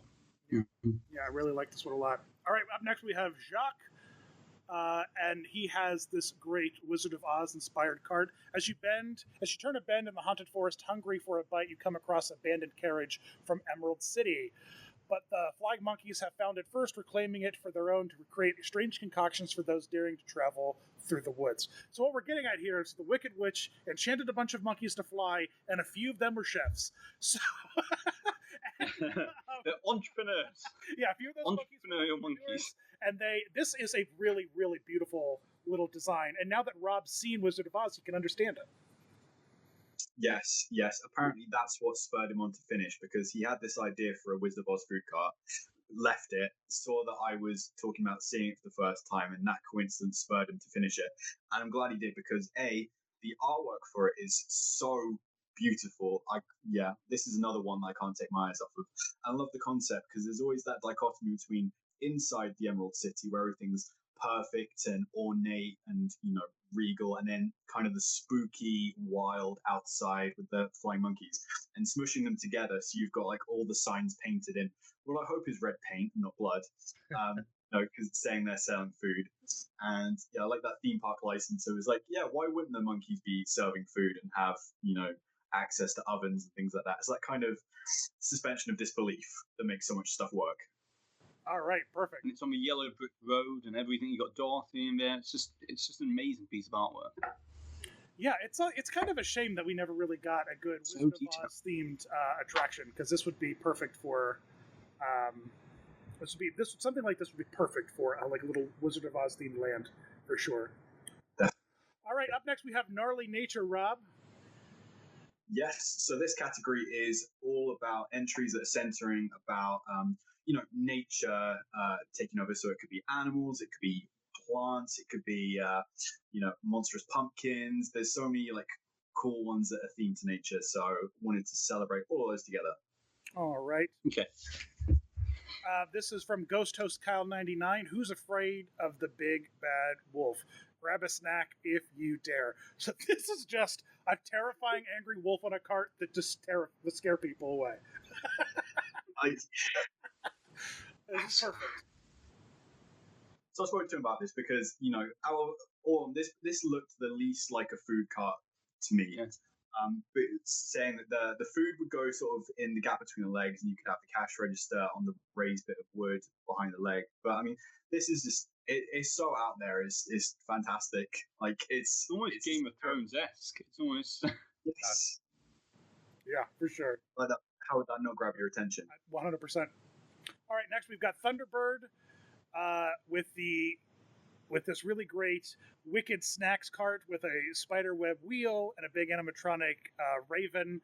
Some really fun snacks. This is a fun cart. Yeah, I wouldn't go anywhere near it because I don't like birds that much. So animatronic bird? Animatronic birds, I'm okay. Yeah, I dig it. I dig it a lot. I like the bone-shaped pretzels. I think that's really cute. I would love to see again, sort of push the talking trash can style. That bird become a Barker bird that somebody can man and just talk with the guests. Pirates of the Caribbean, that kind of thing. Absolutely. Yeah. All right, next we have Stephen Warren with this beautiful wood. Is there a second slide to this one, Rob? No, I think he just did this concept this is but yeah, a gorgeous little piece of concept art for a very spooky. It's like the wood, like the wood's made its own cart instead of it taking over a cart, which I really think is kind of clever. Yes, yeah, it doesn't look man-made in the slightest, and you've got sort of the haunted trees, you've got the moss as a canopy, you've got kind of these skull forms whirling around it. But yeah, it's very kind of Tim Burton, Corpse Bride-y. That's the vibe I got from this one. If making a food cart would help defeat Thanos, Groot could Stormbreaker this thing up in everything. So absolutely. There's the IP tie-in. Groot's haunted greenlit. next, we have Kim Henley, which has the Best Interactivity Award. Rob, talk to me about this one. Okay, so this is the Sugar Spiders stump, and I just love the ideas that Kim came up with. So it's kind of like the Flash Gordon stump, as is my understanding. So you have the side that faces the guests. They've kind of got these holes and knots and things like that, and some of them are like boo holes. So you have like a spider jumping out at you, and other ones you can sort of see the spiders spinning together the snacks, which I think is such a cool thing. And it'd be great for kids because that'll be right at their eye level to be able to sort of stick their head and take a look at that. And then the side facing the cast member, they can obviously, create the snacks or form them and do all the business they need to do. But yeah, I just thought it's something to look at because you're watching the spiders, and also, the interactivity of is something going to jump out at you and scare you. It's just really clever. Yeah, I like that a lot. All right, up next we have Adam James D. and his Blood Apple Tree. This is really fun. I love the bright color. And the colors in this one are fantastic, yeah. The two things I wanted to draw attention to on this one is, A, the menu's very clever because everything's apple themed because it's this monster apple tree. And then this note, which I missed when I retweeted it, animatronic birds are trying to eat the blood apples. Angry apple voices sing to shoo them away. So can you imagine this being built for real? What a sight it would be.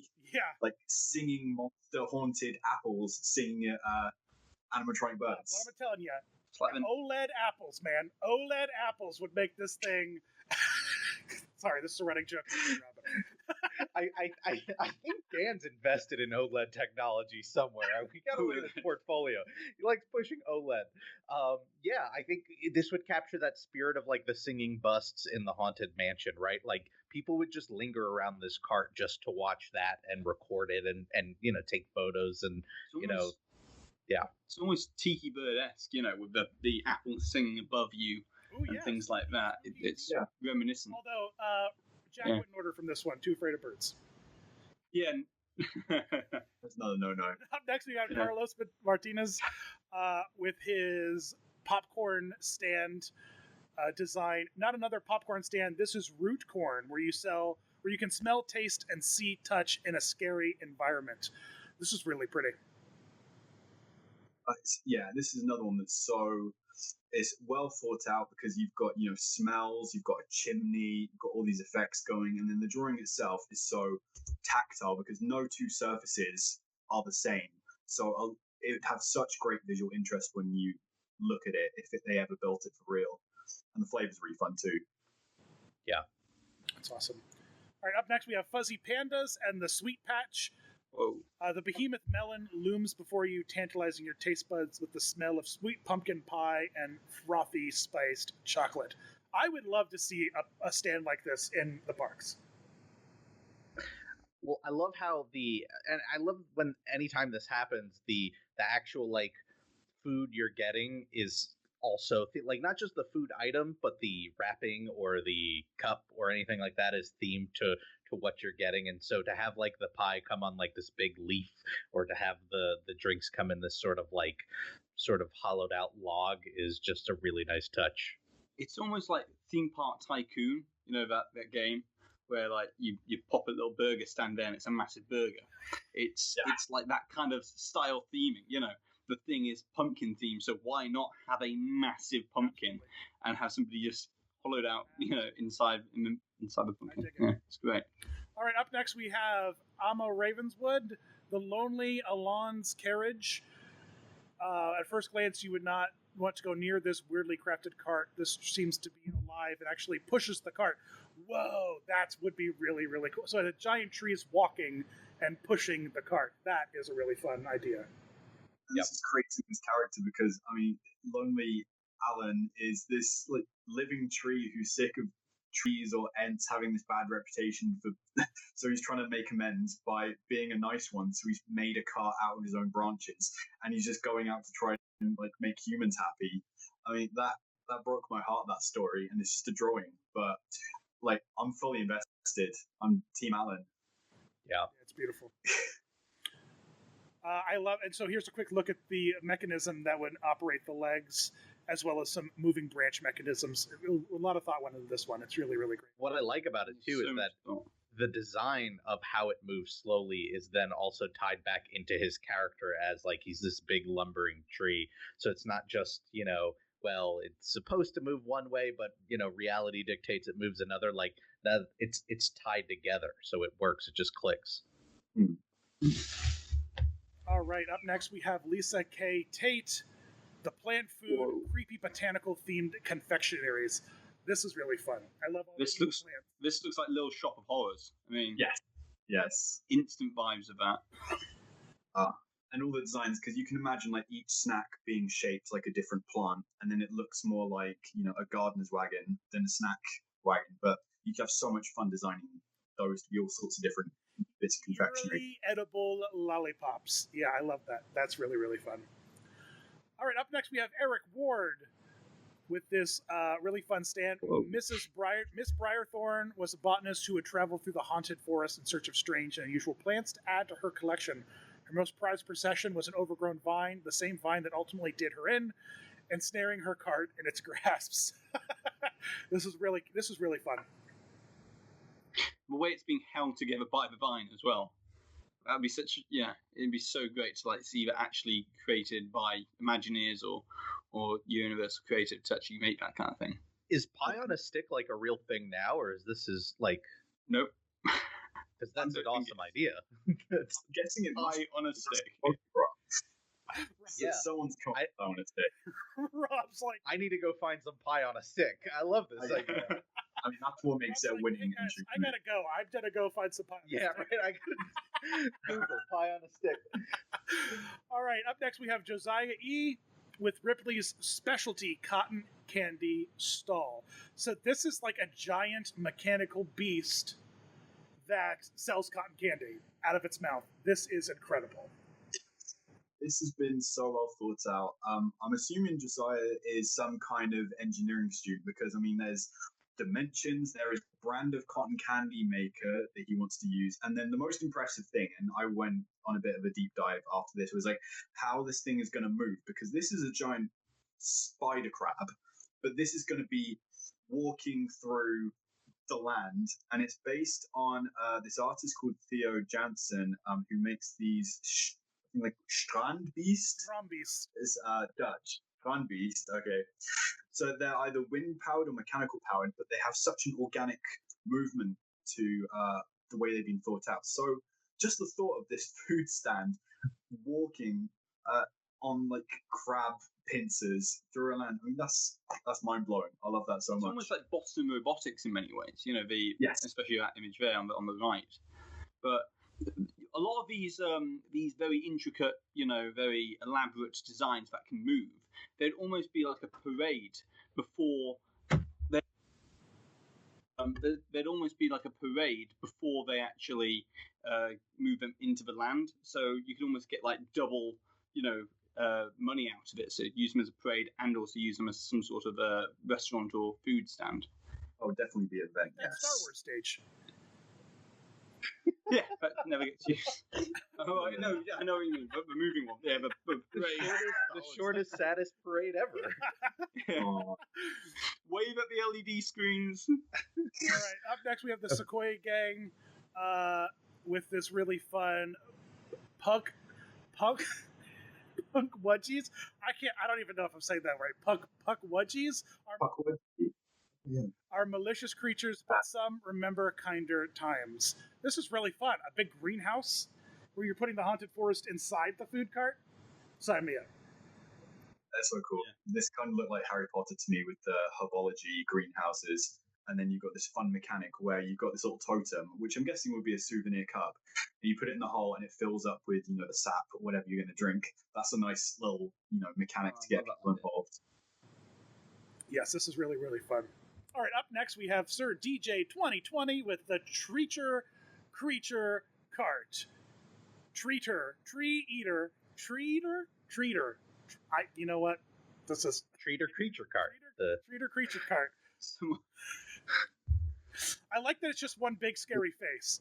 I would love the idea of it being interactive and talking and like looking around. This would be a great thing to use some OLED panels in. I was waiting for the next OLED. Have you got plug. some to sell, Dan? Have you got some OLED panels you'd like to sell? He's got shares. It's all I rigged. just think that that's. I've got some right here. Yeah. I do really like the kind of slight twist on a typical bottle. Like that's the kind of bottle that people are gonna go. They might not even want the drink initially, but they're gonna go get it because they want the bottle to bring it home and like put it on a shelf or something. You can pick some of I was those up thinking in a this could- grocery store in Alabama right now.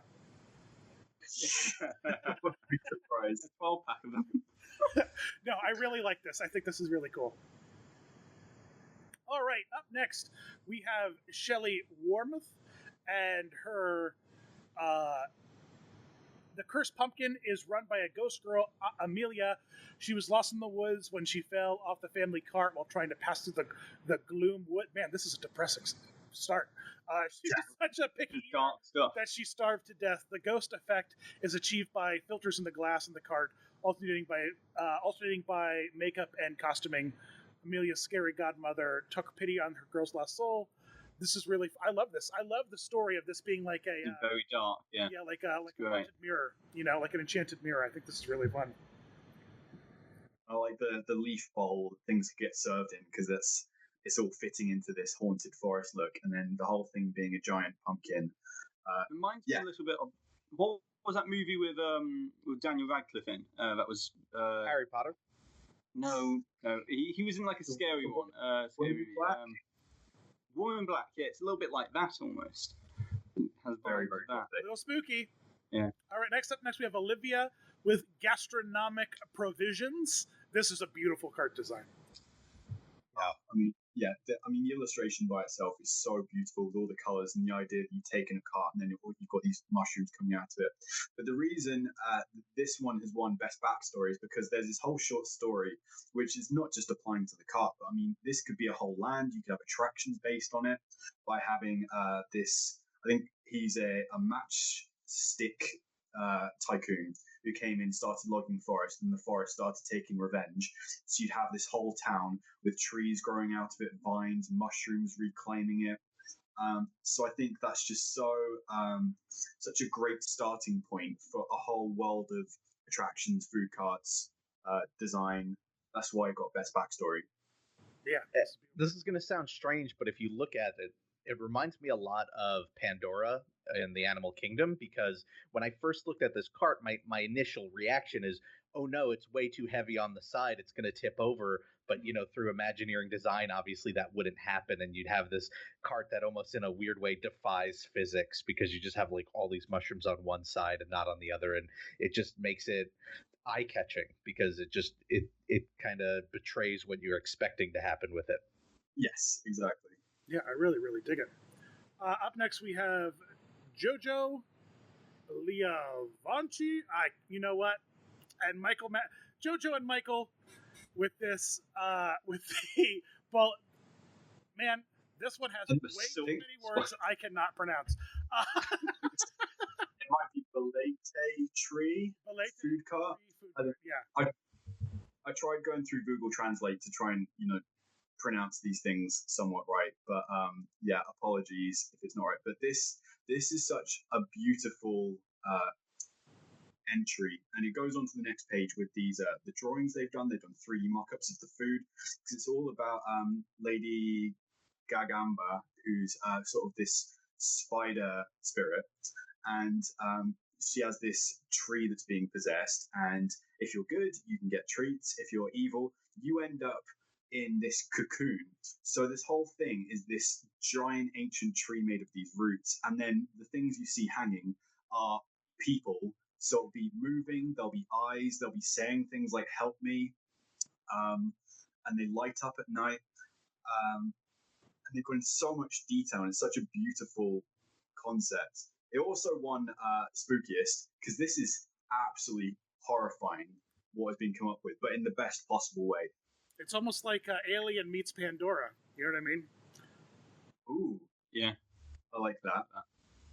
And then this also reminds me, like, one of the great things about theme design is it exposes you to, things you never would have seen in your day-to-day life, like other cultures or history or architecture, things like that. So I believe this is all based on kind of like it's got a Filipino slant to it in terms of the mythology and the food, and it's something that I've got no grasp on, but now it's got me interested, and I want to start doing more research. Absolutely. That just looks terrifying. You're going to scare away the arachnophobia market there, but I mean, everyone else, I think, is going to be real drawn into it. Well, there's no birds. No birds. So Jack's fine. Yeah. Look. Jake's. All right, perfect. Lost the AirPod. But Up next, we have Spade, which is the Witch's Brew. I can see this one selling ice cream and specialty floats and cocktails. Mushrooms on the side are intended as counter space for napkins, straws, utensils. Boy, oh boy, this is gorgeous. Yeah, and that's why it won the most beautiful, because the design of it is just absolutely stunning. I mean, this looks like concept art for an animation or an actual cartoon. It's just such a nice take on a tree, and the shapes and forms and the colors and the details and the line work, everything works perfectly. Like, I want to print of this on my wall. And I love that they've included a day and a night rendering, because so much of any theme park design is how is it going to look, at noon on a Florida sun, but how is it also going to look at night in the dark? And this looks beautiful in both. Yeah, exactly. I love it. I really love it. Up next is the last category, Rob, right? Yeah, ghastly ghosts, because of course, if there's a haunted forest, it needs to be haunted by something. So these are designs where the cart is more inspired by the things that are haunting this forest. Awesome. First is Carly with this carnival popcorn stand. Ooh, this is spooky. Ooh. It definitely reminds me of haunted mansion concept art. Yeah. Sort of a carriage, but it's kind of got this umbrella on top and all these beautifully adorned poles. So it looks very kind of well-to-do, but gothic and spooky. It feels like something they'd roll out for the haunted holiday mansion. You know what I mean? Like you throw a little Jack Skellington, throw a little Halloween Town on this, and boy, this is like a golden design for that. Perfect. Then we got Morgan Carlisle. We got Morgan here. Hello. Morgan Carlisle. Most humans never made it out of the haunted forest alive, where the Ghoulgrim family's pie cart lost a wheel deep in the woods 10 years ago. They were sure they would meet the same fate. So it turns out the creatures of the forest have quite a sweet tooth and like their pies. That's a great background story. The forest was going to kill you, but you make a strong pie. Honest. Keep baking and no one gets hurt. Yeah. It's the name of a new cooking show. Now we have Binman Art with this really wonderful kind of haunted mansion, the grave indulgences. I love this. They need to do this for just the merch cart outside of the haunted mansion at Disneyland. Like, this is what they need to like just completely redo that little merch area with. Like, this is beautiful.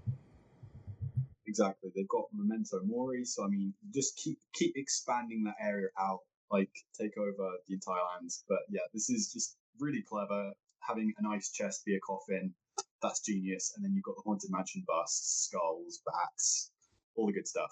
If you worked in like some sort of like, especially having the Grim Reaper just at the front of the cart, if you made that like a very simple animatronic that every so often like looked over his shoulders or just moved around a little bit, it would add so much to that immersiveness. Yeah. I love it. Looks really great. Next we have Lars.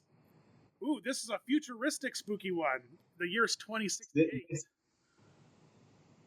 Yeah, this is called the Yo Outpost. So again, flattery gets you everywhere. But then the idea of doing a science fiction haunted wood never occurred to me.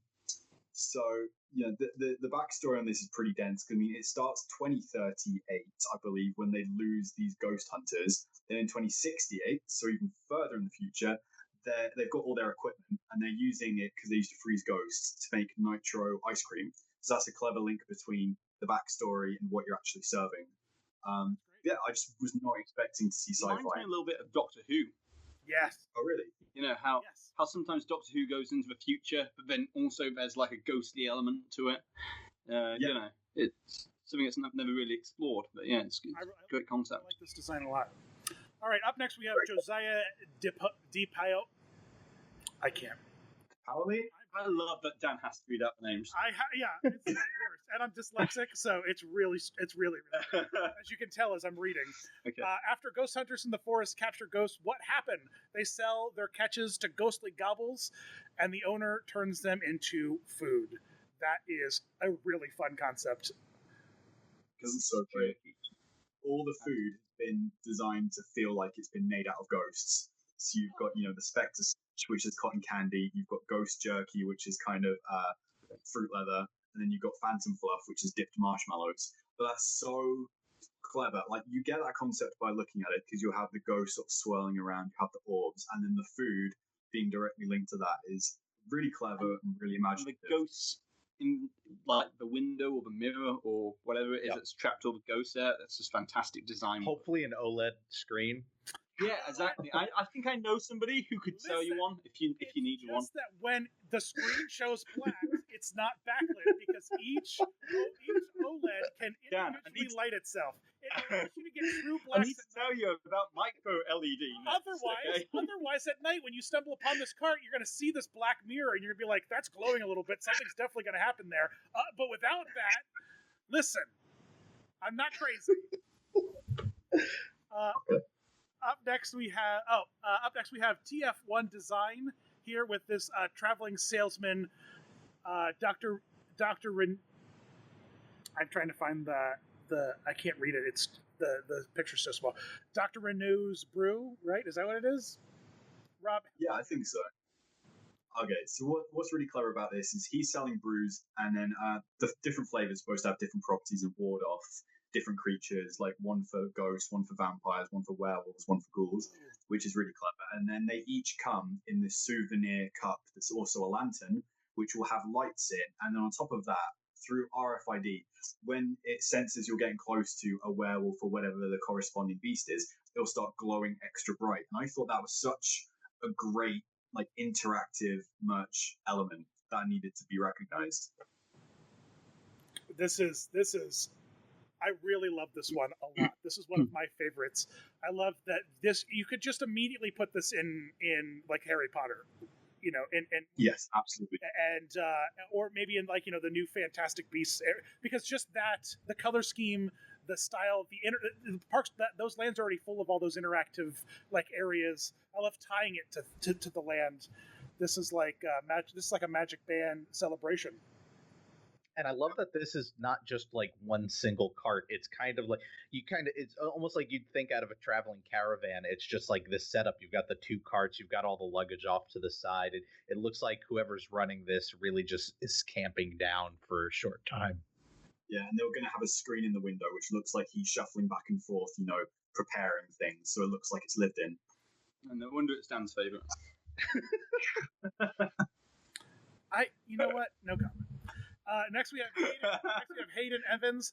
The Cadaverous Parlor offers they who journey to the cemetery in the wood a bit of refreshment. Perhaps you'll be able to reach the final destination these unfortunate few never could quite make. This is gorgeous.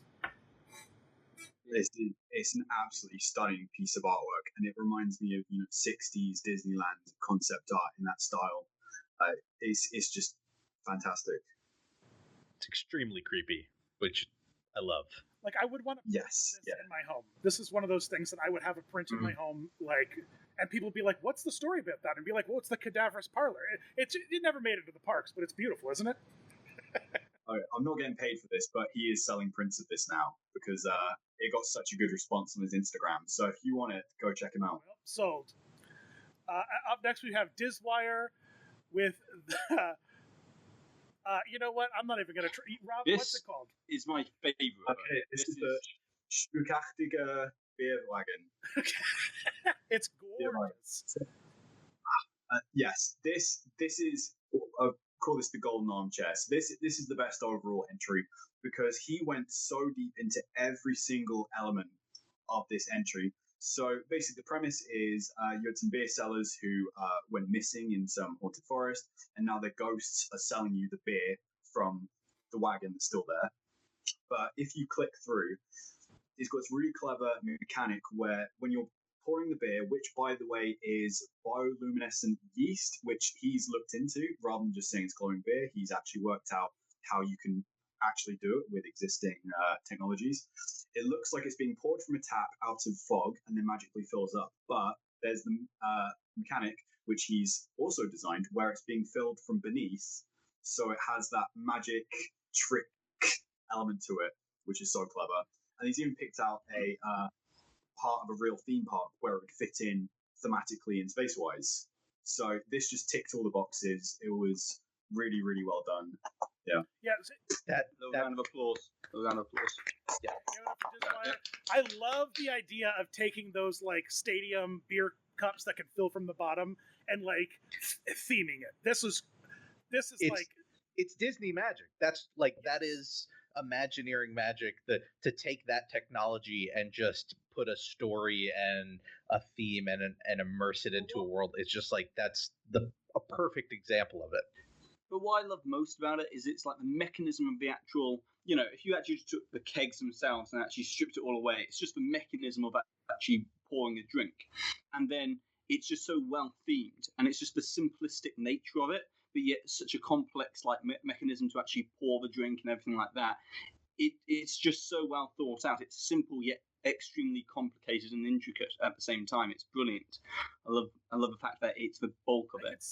I think that's the beauty of Imagineering, though, when you take things that, alone could be, fine little tricks, but then weaving what is actually very simple or very old or very, classic things into a story, and then the sum of those are greater than its parts, because you're creating this whole mind-blowing experience. Yeah. It's like Pepper's Ghost in Haunted Mansion, one of the simplest tricks, but yet most effective. Yes. And it's exactly the same sort of thing here. It's either being a little bit of like of trouble in terms of this being a popular cart and tapping a stream of steam, like a stream of smoke each time. Maybe it's the kind of thing where the taps are always open and the smoke's always flowing down. But just by putting the magic cup into the magic, something like that, just to speed up the process to make it easier. Because like the green and blue juice, the green and blue milk, you know what I mean, like. It had this campy vibe, but eventually just like, forget that, we gotta move. So, but I love this. I think it's great. I think this is gorgeous. It's fantastic. So let's give it up one more time for Diswire for getting the golden armchair.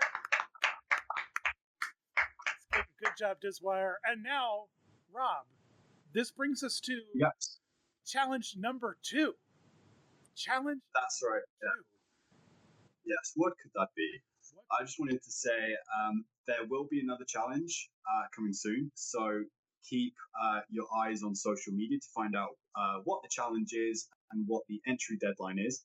But I just want to say a massive thank you to every single person who entered, because I was blown away by the creativity, how they took one brief, which seemed pretty straightforward, and then took it in so many random directions, created such beautiful artwork and backstories, and really used their individual creativities to interpret it in fantastic ways.